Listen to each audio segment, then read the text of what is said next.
오늘 아침 우리에게 주시는 하나님 말씀은 시편 109편 1절로 15절까지의 말씀입니다.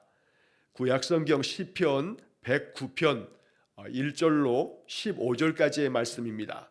구약성경 885쪽입니다. 시편 109편 1절로 15절까지의 말씀을 봉독하겠습니다. 내가 찬양하는 하나님이여 잠잠하지 마옵소서.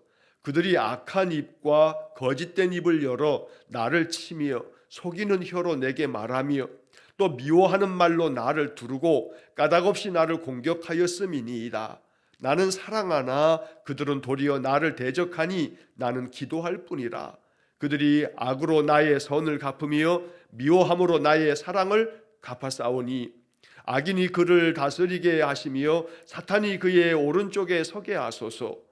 그가 심판을 받을 때에 죄인이 되어 나오게 하시며 그의 기도가 죄로 변하게 하시며 그의 연수를 짧게 하시며 그의 직분을 타인이 빼앗게 하시며 그의 자녀는 고아가 되고 그의 아내는 과부가 되며 그의 자녀들은 유리하며 구걸하고 그들의 황폐한 집을 떠나 빌어먹게 하소서. 고리대금하는 자가 그의 소유를 다 빼앗게 하시며 그가 수고한 것을 낯선 사람이 탈취하게 하시며 그에게 인애를 베풀 자가 없게 하시며 그의 고아에게 은혜를 베풀 자도 없게 하시며 그의 자손이 끊어지게 하시며 후대에 그들의 이름이 지워지게 하소서. 여호와는 그의 조상들의 죄악을 기억하시며 그의 어머니의 죄를 지워버리지 마시고 그 죄악을 항상 여호와 앞에 있게 하사 그들의 기억을 땅에서 끊으소서. 아멘. 자, 시편 109편의 말씀을 오늘과 내일 이틀 동안 우리가 묵상을 합니다. 어제까지 우리가 말라기서를 다 읽고 이제 연말까지 이 남은 며칠 동안은 우리가 그동안에 쭉 읽어왔던 그런 시편의 또 남은 부분들을 우리가 읽어가게 됩니다. 자, 오늘 시편 109편의 말씀을 읽었는데 이 시편 109편의 말씀은 오늘 읽으면서 이 본문의 내용을 살펴보신 것처럼 사실은 이 시편 109편은 시편을 분류할 때 아주 독특한 분류이기도 합니다. 그래서 크게는 탄원시라고 분류되기도 합니다.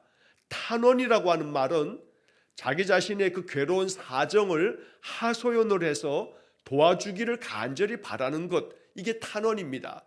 그러니 나의 이 괴로운 마음, 이 괴로운 형편을 하나님 앞에 하소연하면서 하나님 도와주십시오 라고 하는 그런 기도의 시편들이 탄원시라고 부르는 겁니다. 시편이 150편까지 나오는데 거의 한 3분의 1 정도가 탄원시에 속합니다. 이 탄원시에는 개인의 자기 자신 그 개인의 그 아픈 마음들을 탄원하는 개인 탄원시도 있고 또 공동체가 겪고 있는 괴로움에 대해서 예를 들어서 나라가 여러 가지 많은 위태로운 상황이 되고 외적으로부터 대적으로부터 침략을 받으면서 그 공동체를 지켜달라고 하는 이 공동체의 탄원시도 있습니다. 자, 그런데 그 탄원시들 가운데 매우 독특하게 저주시라고 불려지는 시편도 있습니다. 좀 이야기의 제목이 그렇습니다만 저주시라고 하는 것은 저주를 쏟아붓는 듯한 그런 내용이 담겨 있는 시편들을 탄원시 가운데에서도 저주시라고 이렇게 부르는데 그 대표적인 저주시로 분류되어지는 시편 중에 하나가 오늘 우리가 읽고 있는 이 109편의 말씀입니다. 시편 58편, 그리고 시편 109편, 그리고 시편 137편, 이 세 편의 이야기들은 대표적인 저주의 시편으로 분류가 되어지는 그런 말씀들이기도 합니다. 오늘 이 시편 109편의 1절 그 앞에 보면 표제어가 붙어 있습니다. 제목이 붙어 있는데 이 시편의 제목들은 구약 성경이 히브리어로 써 있기 때문에 히브리어 성경 그 원문에도 적혀져 있는 그러한 제목입니다. 다윗의 시, 인도자를 따라 부르는 노래 이렇게 되어 있습니다. 다윗이 기록한 시라고 밝히고 있다는 겁니다. 자, 그러니까 이 시편 109편은 다윗이 자기를 괴롭혔던 사람들에 대한 너무나 그 괴로움이 크다 보니 하나님 앞에 자기 자신의 그 개인의 그 아픔과 고통을 호소하면서 하소연하면서 하나님 저 대적들에 대하여 하나님 잠잠하지 마시고 하나님이 심판해 주십시오 라고 하는 하나님의 정의와 공의대로 저 악한 자들을 심판하여 달라고 하는 그런 탄원시가 되고, 그런데 그 내용을 보면 그 악한 자들에 대한 저주가 가득 담겨져 있는 듯 이렇게 문장이 표현되어져 있기 때문에 이것을 저주시라고 부르는 겁니다. 물론 이것은 다윗의 개인적인 사사로운 감정의 복수를 표현하기 위한 것으로 오해하면 안 됩니다. 여기에 담겨져 있는 것은 개인의 복수를 위한 저주가 아니라 하나님의 정의대로 하나님의 그 공의로운 그 심판을 베풀어 달라라고 하는 그런 시가 되는 것입니다. 어찌 보면 우리가 마태복음 5장 44절 같은 경우에 예수님께서 이렇게 말씀하셨습니다. 너희 원수를 사랑하며 너희를 박해하는 자를 위하여 기도하라. 원수를 사랑하고 너희들을 박해하는 자를 위해서 기도하라고 마태복음 5장 44절에서 예수님 말씀하십니다. 자, 그런 것과 비교하면 오늘 이 109편의 내용을 이제 잠시 후에 살펴보겠습니다만 대적들에 대해서, 원수들에 대해서 저주를 쏟아붓습니다. 그러면 이 시편 109편하고 마태복음 5장 44절의 말씀이 서로 충돌을 하게 됩니다. 예수님께서는 마태복음 5장 44절에서 원수들을 사랑하라고 했고, 또 너희를 박해하는 그 원수들에 대해서도 저들을 위해서 기도하라고 했는데, 시편 109편은 그 대적들, 원수들을 저주하는 그런 내용을 담고 있으니 전혀 반대 이야기가 써 있는 것이 아니냐라고 이렇게 생각할 수 있다는 겁니다. 그러나 이러한 두 가지의 내용이 서로 반대로 충돌하는 것이 아니고, 이것은 하나님의 사랑이, 하나님의 용서하심과 하나님의 긍휼이 악한 자들에게 임하기를 바라는 그런 마음 필요합니다. 그러나 악한 자들에 대한 하나님의 그 용서와 긍휼하심이 끝없이 주어지는 것은 아닙니다. 하나님께서 악한 자들에 대해서 끝없이 용서하시지 않는다는 것을 성경은 이야기합니다. 이 말은 곧 하나님께서 끊임없이 용서하시기 위해서 돌아오라고, 또 하나님께 회개하여 하나님 백성으로 나아오라고 한없이 기다려 주시지만, 그 기다려 주시는 그 기다림이 끝없이 이어지는 것은 아니라는 겁니다. 그 끝이 있고 그 끝에는 심판이 있다는 겁니다. 그리고 그 심판에는 하나님의 정의와 공의대로 하나님은 심판하시는 겁니다. 그러니까 하나님의 용서하심, 하나님과 하나님의 사랑과 자비가 하나님의 정의와 공의와 충돌하는 것 같지만, 그러나 그것은 결코 충돌하는 내용이 아니라 하나님의 사랑과 자비하심으로 끝없이 악한 자들에 대해서도 용서하시기 위해서 기다리시지만, 그러나 그 사랑과 그 자비하심의 기다림이 한없이 끝없이 펼쳐지는 게 아니라 하나님의 정의와 공의대로 마지막 끝날에는 하나님이 엄중하게 심판하시는 때가 있다는 겁니다. 그래서 오늘 이 시편 109편과 같은 저주의 내용이 담겨져 있는 시편을 읽을 때 이 시편은 원수를 사랑하라, 너를 박해하는 자를 위해서 기도하라 라고 하는 말씀과 충돌되는 게 아니고, 이 말씀들은 하나님의 정의와 공의대로 심판하시는 날에 하나님 엄중하게 심판해 주십시오 라고 하는 그런 탄원의 시편이다 라고 하는 이해를 가지면서 이 시편 109편의 말씀들을 우리가 살펴보아야겠습니다. 자, 이제 본문의 내용들을 우리 살펴보면, 자, 1절 말씀에 내가 찬양하는 하나님이여 잠잠하지 마옵소서. 내가 찬양하는 하나님. 다윗은 언제나 하나님을 찬양하는 사람이었습니다.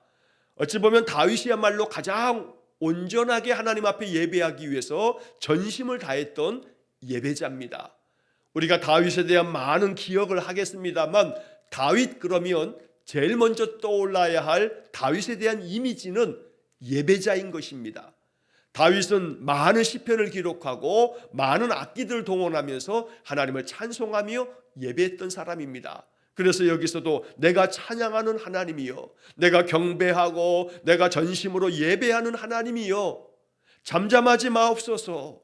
침묵하지 마시고 잠잠하지 마시고 하나님 내 삶 속에 개입해 주십시오. 더 적극적으로 나의 삶 속에 오셔서 나의 인생의 이 괴로움의 문제들에 간섭해 주십시오 라고 하는 다윗의 간절한 마음에 호소가 담겨 있는 고백입니다. 하나님, 잠잠하지 마시고 이제 그들이 악한 입과 거짓된 입을 열어 나를 치며 속이는 혀로 내게 말하며 또 미워하는 말로 나를 두르고 까닭없이 나를 공격하였음이니이다. 그러니 그들, 즉 다윗을 핍박하는, 다윗에게 많은 괴로움을 안겨다 주는 그 대적들, 원수 같은 저들에 대해서 하나님 잠잠하시 마시고 하나님의 정의와 공의대로 그들을 다스려 주십시오 라고 하는 기도가 담겨졌다는 겁니다. 여기 2절 말씀에 그들이 악한 입과 거짓된 입을 열어 나를 치며 속이는 혀로 내게 말하며, 여기 다윗이 표현하고 있는 악한 입, 거짓된 입, 속이는 혀, 즉 다윗은 그의 대적들로 인하여서 많은 괴로움을 갖게 되었는데 그 괴로움 속에는 그 상대방, 그 대적들이 말하는 많은 말들이 다윗에게 크나큰 상처가 되었던 겁니다.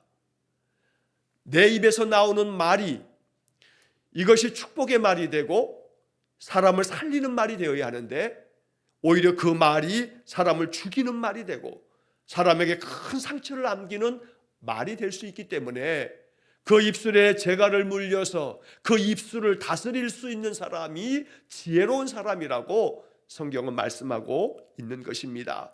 그러나 다윗은 많은 대적들에 의해서 그들이 쏟아내는 비난과 그들이 쏟아내는 그런 많은 악한 말들 때문에 다윗은 너무나 많은 상처를 받았습니다. 그래서 저들이 악한 입, 저들의 거짓된 입, 그것이 나를 계속해서 치고 저들이 나를 속이는 말로 내게 많은 아픔과 상처를 안겨주었노라고 호소하고 있는 겁니다. 또 3절에서도 또 미워하는 말로 나를 두르고 까닭없이 나를 공격하였음이니이다. 여기 이 다윗을 이렇게 공격하고 있는 많은 사람들이 우리가 사무엘상의 이야기를 통해서 만나게 됩니다. 대표적으로는 사울 왕이 그랬습니다. 까닭없이 다윗을 쫓아다니면서 죽이려고 합니다. 또 압살롬, 다윗의 아들조차도 다윗을 반역하고 다윗을 고통 가운데 내몰기도 했습니다. 다윗이 이렇게 고통 가운데 위기에 빠졌을 때 다윗을 저주하며 돌을 던지며 이렇게 악을 행했던 시므이라고 하는 사람의 이야기도 우리가 사무엘상에서 읽게 됩니다. 사무엘상은 다윗이 많은 대적들에 의해서 고난을 당하는 이야기로 가득 채워져 있습니다.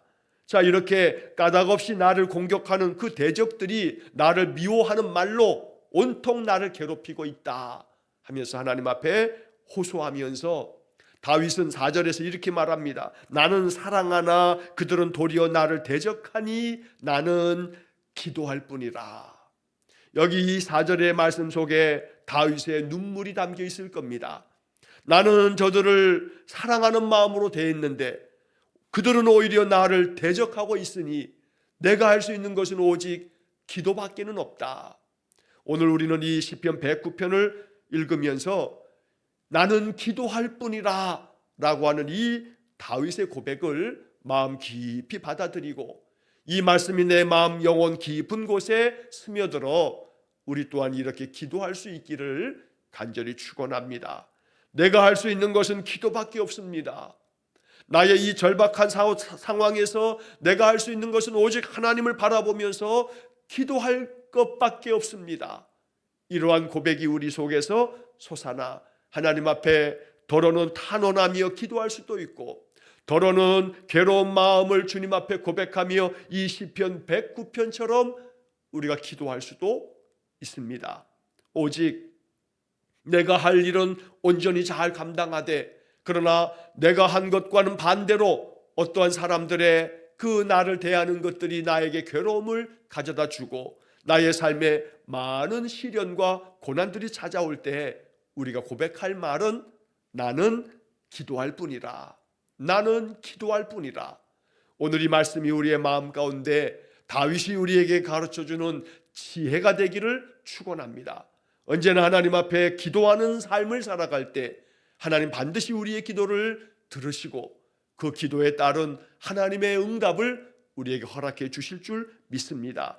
5절 말씀에 보면 그들이 악으로 나의 선을 갚으며 미워함으로 나의 사랑을 갚았사오니, 하나님, 나는 저들에게 선을 베풀었습니다. 그러나 나의 선한 마음을 저들은 오히려 반대로 악한 것들로 나에게 대갚았습니다. 나는 저들을 사랑하는 마음으로 대하였건만 저들은 나를 미워함으로 나의 사랑을 오히려 반대로 갚고 있습니다. 그러니 하나님, 잠잠하지 마시고 하나님이 더 적극적으로 개입해 주셔서 저 악한 자들에 대하여 하나님의 정의와 공의대로 심판해 주십시오 라고 하는 그러한 탄원의 시가 이 시편 109편의 말씀인 겁니다. 우리는 이 5절 말씀을 읽으면서 아마도 분명히 이 5절 말씀을 묵상했던 바울이 이 5절 말씀을 생각하면서 이렇게 우리에게 권면했을 것이 분명합니다. 로마서 12장 21절에서 바울은 우리에게 이렇게 말씀합니다. 악에게 지지 말고 선으로 악을 이기라. 악에게 지지 말고 선으로 악을 이기라. 로마서 12장 21절의 말씀입니다. 여기 5절의 말씀에 그들이 악으로 나의 선을 갚으며 미워함으로 나의 사랑을 갚았사오니, 세상의 사람들, 악한 사람들은 내가 선을 베풀어도, 내가 선함을 가지고 있어도 오히려 악으로 선을 갚고 있지만, 그러나 믿음의 사람들은 오히려 선으로 악을 이겨라 라고 이렇게 바울이 알려주었던 것입니다.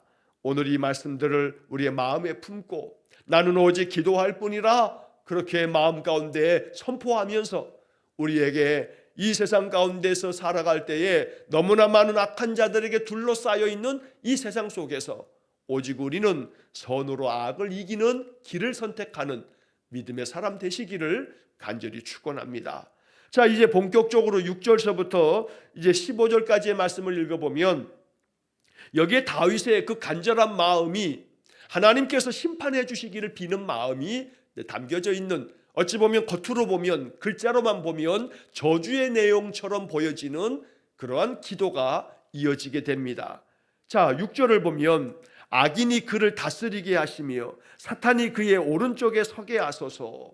자, 악인이 그를 다스리게 한다는 것은 저 나를 대적하는 대적자들, 저 원수들이 악한 자들인데, 그런데 저 악한 자들을 하나님께서 다스려 주실 때 저 사람들을, 더 악한 자들이 저 사람들을 다스리게 해달라라고 이렇게 기도하고 있는 것입니다. 자, 이 말은 저 악한 자들을 하나님께서 더 악한 자들로 하여금 더 악하게 저들을 대함으로 저들이 그 괴로움에 빠져서 더 악한 자들 때문에 자신들의 악함이 심판을 받을 만큼 하나님께서 그렇게 악한 자들을 사용해서 저 악한 자들을 심판해 달라 이렇게 말하는 겁니다. 또 한편 사탄이 그의 오른쪽에 서게 하소서라고 하는 말은 법정에서 그 사람을 대변해 주는 사람이 변호사인데, 그 변호사들은 자기가 의뢰받은 사람의 오른편에 서서 그 사람의 모든 것들을 이렇게 변호해 준다 합니다. 자, 그런데 사탄이 그의 오른쪽에 서게 하소서라고 하는 것은 저 사람이 악한 자인데 그 악한 자를 변호한답시고 사탄이 옆에 서 있으니 이것은 결국 하나님 앞에 심판받을 수밖에 없는 존재가 되게 해달라라고 이렇게 요청하는 기도인 것입니다. 자, 그래서 여기 6절에서는 이렇게 사탄이 저 원수들, 저 대적들의 오른쪽에 서게 해달라라고 이렇게 기도하고 있는 반면에 우리가 내일 보게 될 시편 109편 30절, 31절의 말씀에 보게 되면 하나님께서 내 오른편에 서달라라고 하는 그런 기도를 드립니다. 시편 109편 31절 마지막 절에 보게 되면 그가 긍휼한 자의 오른쪽에 서사 그의 영혼을 심판하려 하는 자들에게서 구원하실 것이미로다.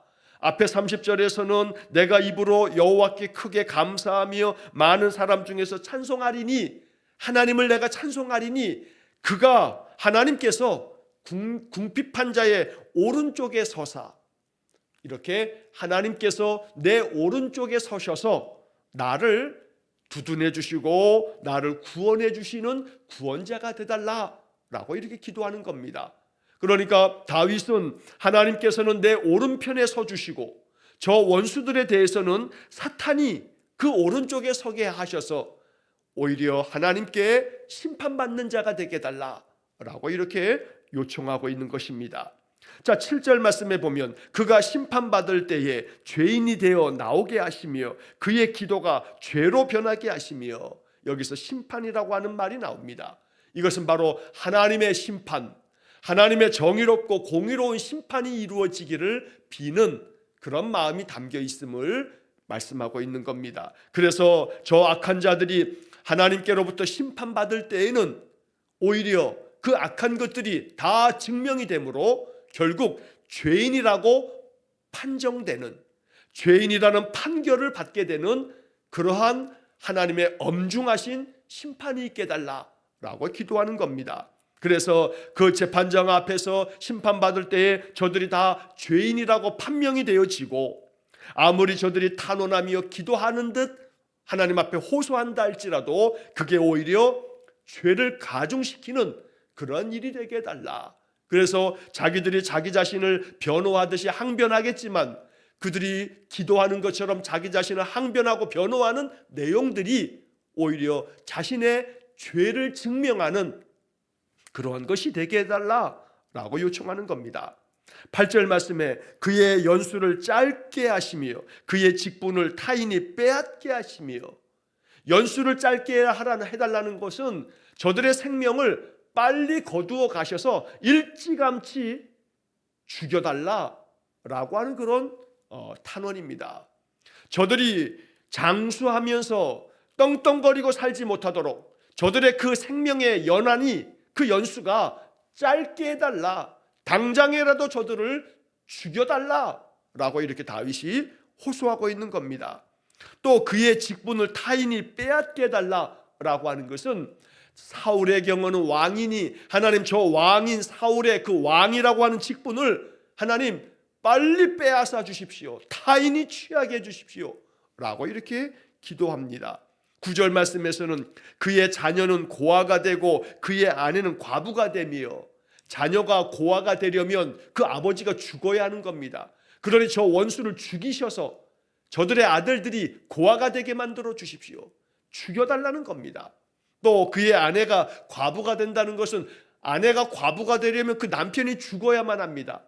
그러니까 이렇게 표현하면서 저 원수를 죽이셔서 연수를 짧게 하여 죽여주시고, 저 원수를 죽이심으로 그 자녀들이 고아가 되게 하시고 그의 아내가 과부가 되게 해달라. 결국 이렇게 여러 가지 다양한 표현을 쓰고 있지만 결국 그 원수들을 하나님 제거해 주십시오, 당장에 죽여 주십시오 라고 이렇게 요청하는 겁니다. 또 한편 10절 말씀에 보면 그의 자녀들은 유리하며 구걸하고 그들의 황폐한 집을 떠나 빌어먹게 하소서. 아버지가 죽었으니 그들이 살 길이 막막하여 이제 떠돌이 신세가 되고 오히려 구걸하는 거지가 되고 그들의 집은 완전히 황폐해짐으로 그 집에서 살 수 없으니 집을 떠나서 빌어먹게 해달라. 참 어찌 보면 이 내용만 보게 되면 섬뜩할 만큼의 저주가 담겨져 있습니다. 11절의 말씀에 고리대금하는 자가 그의 소유를 다 빼앗게 하시며, 결국은 빚쟁이들이 찾아와서 그들이 가지고 있는 것마저 다 빼앗아 가도록 만들어 달라. 또한 그가 수고한 것을 낯선 사람이 탈취하게 하시며, 수고해서 뭔가 조금이라도 얻은 것이 있다면 오히려 낯선 자들이 와가지고 강도질을 하고 도둑질을 해가서 모든 것을 다 빼앗기게 해달라. 12절 그에게 인애를 베풀 자가 없게 하시며 그의 고아에게 은혜를 베풀 자도 없게 하시며, 이렇게 황폐해진 그런 집을 떠나 빌어먹는 자가 되었음에도 불구하고 그들에게 도와줄 자가 없는 겁니다. 사랑의 마음을 베풀 자가 없는 겁니다. 그래서 은혜 베풀 자가 하나 없어서 그 자식들조차, 고아가 돼버린 그 자식들조차도 은혜를 얻을 만한, 자기들을 도와줄 사람이 하나도 없게 해달라. 어찌 보면 내용만 보면 잔인하기 짝이 없는 저주의 내용이 담겨져 있습니다. 13절의 말씀에서도 그의 자녀 자손이 끊어지게 하시며 후대에 그들의 이름이 지워지게 하소서.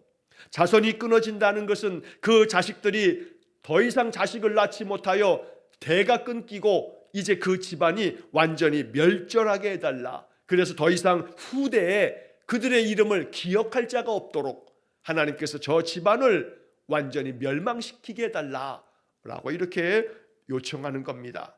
또한 14절에서 여호와는 그의 조상들의 죄악을 기억하시며 그의 어머니의 죄를 지워버리지 마시고, 저들을 심판할 때 저들의 죄악 때문에만 심판하는 게 아니라 그들의 조상들의 죄 때문에라도 심판해달라. 저들의 어머니의 죄까지도 저들에게 심판해달라라고 요청하는 겁니다. 조상들이 지었던 죄를 다 기억하시고 이제 과부가 돼버린 저들의 어머니의 죄까지도 기억하셔서 그들 자손에게 그 모든 죄값에 대한 형벌을 내려달라라고 이렇게 요청합니다. 마지막 15절에서 그 죄악을 항상 여호와 앞에 있게 하사 그들의 기억을 땅에서 끊으소서. 모든 죄악된 것들을 어느 것 하나 남김없이 하나님 다 기억하셔서 저들의 모든 그 죄악된 것들을 여호와 앞에 두고 하나하나 낱낱이 심판해 달라라고 하나님 앞에 요청하고 있는 겁니다. 자, 그래서 우리가 지금 6절부터 15절까지의 내용을 살펴봤는데 이 내용들을 그냥 글자로만 읽다 보면 성경에 이런 이야기가 적혀 있는가 싶을 정도로 저주가 가득 담겨져 있습니다. 그러나 이 저주는 사람을 향해서 사람에게 대해서 저주하는 것이 아니라 하나님을 향해서 하나님께 대하여 기도하고 있는 탄원의 기도시라는 겁니다. 저주의 내용이 가득 담겨 있지만 이 저주는 그 대상자인 상대방 앞에서 그들 앞에 쏘아붙이는 저주의 말이 아니고 하나님을 향해서 하나님께 나에게 까닭 없이 악을 행하는 저들에 대해서 하나님이 엄정하게 심판하시도록 하나님의 정의와 공의에 호소하고 있는 내용이 바로 이 시편 109편의 말씀이라는 겁니다. 그러므로 우리는 이 시편 109편의 말씀을 통해서 이러한 깨달음을 얻게 됩니다. 세상을 살다 보면 항상 내 맘 같지 않기 때문에 나와 관계없는 사람들에게서부터 어려운 일을 당할 수도 있고 나랑 가장 가깝다라고 하는 사람들 때문에 상처를 받기도 합니다. 말로 상처를 받기도 하고 또 많은 위해를 당하기도 합니다. 이러할 때에 저 악한 자들에 대해서 우리는 과연 어찌해야 되는가? 긍휼히 여기는 마음으로 기도해야 되는 것이 맞습니다. 그러나 그 긍휼로 저들을 품고 기도하기에 우리의 마음의 상함이 너무나 클 때 괴로움이 너무 큽니다. 사랑은 고사하고 긍휼은 고사하고 저들의 하나님 앞에서 심판받기를 원하는 마음이 더 거칠게 우리의 마음 가운데 솟아날 수 있습니다. 그럴 때 우리의 마음은 시편 109편의 말씀과 같이 이러한 마음의 괴로움의 마음이 하나님을 향해서 다 토로하고 하나님께 쏟아내는 그런 자세가 필요합니다. 사람에게 쏟아내고 사람에게 이 모든 저주를 쏟아붓는 것이 아니라 사람에게 악을 행하는 것이 아니라 악에게 지지 말고 선으로 악을 이기라고 하는 말씀에 순종하면서 악한 자들에 대하여 하나님이 개입해 주시기를 비는 마음으로 하나님께 호소할 수 있다면 우리의 마음에 사람으로 말미암는 그 거침없는 괴로움의 이 트라우마나 상처들을 하나님 앞에 호소하면서 하나님 앞에 기도하면서 우리가 해결하고 또 풀어갈 수 있어야겠다 하는 것입니다. 오늘 이 시편 109편이 이제 내일 16절부터 31절까지의 그 뒷부분의 말씀에서 우리는 다윗의 본심이 무엇인지를 이제 헤아려 알게 될 것입니다. 오늘 본문의 말씀을 읽으면서 세상에는 악한 자들이 가득하나 이 악이 가득한 세상 속에서 우리가 어떻게 살아가야 하는가? 오직 하나님 앞에 더욱더 신실한 믿음으로 하나님의 정의와 공의를 따르면서 살아가되 악한 세상 속에서 악한 자들로 인한 많은 괴로움 속에서는 오직 하나님 잠잠하지 마십시오. 하나님의 정의와 공의대로 다스려 주십시오 라고 하는 탄원시를 마음 깊이 간직하여서 괴로움의 마음이 더하여질 때마다 이 말씀들로 하나님 앞에 호소하며 기도하는, 그러면서 우리의 상처와 아픔들을 씻어나가는 그러한 삶이 되시기를 간절히 축원합니다. 여호와 하나님이 가장 공정한 재판장이 되셔서 우리의 삶을 괴롭히는 많은 대적에 대한 하나님의 엄중하신 심판이 있을 것입니다. 그러므로 언제나 우리는 여호와를 경외하는 자의 진실된 삶의 모습으로 세상 가운데서 주의 말씀을 온전히 이루고 하는 그런 믿음의 사람 되시기를 주의 이름으로 간절히 축원합니다. 기도하겠습니다. 자비로우신 아버지 하나님, 시편 109편에 담겨져 있는 저주의 내용과도 같은 이 다윗의 탄원의 마음을 마음 깊이 잘 읽어서 이 말씀 속에서 하나님께서 우리에게 바라시는 바가 무엇인지를 깨닫게 주옵소서. 죄악이 가득한 세상에서 악인들로 말미암아 많은 괴로움을 당할 때에 우리는 오직 다윗과 같이 나는 기도할 뿐이라 고백하면서 하나님 앞에 호소하며 탄원하며 다윗처럼 기도함을 통해 여호와께서 잠잠하지 아니하시고 개입하셔서 악한 자들을 향한 하나님의 징계하심과 심판하심이 있기를 구하는 그런 지혜로운 신자가 되게 해 주옵소서. 긍휼한 마음과 사랑의 마음을 가지고 기도할 뿐이나 그러나 죄악된 자들에 대한 다스림은 오직 하나님께 있으니 하나님 다스려 주옵소서. 언제나 우리의 삶이 하나님 앞에서 늘 보호함을 받고 하나님께서 명하시는 대로 진리를 따라 인생을 살아가는 저희 모든 성도들 되게 해 주옵소서. 오늘도 한날의 모든 삶을 주님께 의탁하오며 예수님 이름으로 기도하옵나이다. 아멘. 우리 구주 예수 그리스도의 은혜와 하나님 아버지의 극진하신 사랑과 성령의 교통하심이 날마다 괴로운 심령을 주님 앞에 호소하며 탄원하며 인생의 모든 삶 속에서 오직 하나님의 의를 이루기를 간절히 소망하며 기도하는 머리 숙인 귀한 성도들 위에와 저들 가정과 온 가족들 위해 영원토록 함께 하시길 축원하옵나이다. 아멘.